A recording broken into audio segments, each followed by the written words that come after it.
ఇది మీడియా కాలం అయిపోయింది. అది ప్రింట్ మీడియా కాలం, ఎలక్ట్రానిక్ మీడియా కాలం, అంతర్జాతీయ మీడియా కాలం అయిపోయింది. సోషల్ మీడియా ఇది పుట్టింది కూడా అమెరికాలోనే. కానీ దాని వెపన్ ఇంపాక్ట్ ఏంటో ఇప్పుడు అమెరికా చూస్తుంది. అమెరికాని, యూరప్ దేశాలను ఇప్పుడు నెటిజన్స్ నిలదీస్తున్నారు. భారత్ మీద ఆంక్షల నేపథ్యంలో, ఏదైతే టారిఫ్లను బెదిరిస్తున్నటువంటి నేపథ్యంలో ఇవాళ కూడా యూరప్ దేశాలు 3 మెట్రిక్ టన్నులు రష్యా నుండి ఐరన్ కొంటున్నాయి, నికెల్ కొంటున్నాయి. 18 మెట్రిక్ టన్నులకు సంబంధించినటువంటి ఎల్ఎన్జి రష్యా నుంచి కొంటున్నారు. అలాగే 8 మెట్రిక్ టన్నుల ఆయిల్ కొంటున్నారు.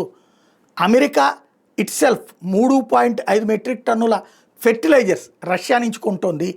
435 టన్నుల యొక్క రష్యన్ యురేనియం అమెరికా కొంది. అట్లాగే 1.1 million ton Russian oil refined India నుంచి చేయించి కొనుక్కుంది. అట్లాంటి దేశం వచ్చి ఇవాళ రోజున ఆ భారత్ మీద ఎలా మాట్లాడతారు అంటే, మీకు అవసరమైతే మీ ప్రయోజనాల కోసమైతే రష్యా నుంచి కొంటారా, అదే భారత ప్రయోజనాలకైతే కొనద్దంటారా? ఇదెక్కడి స్వార్థం అని నిలదీస్తున్నారు.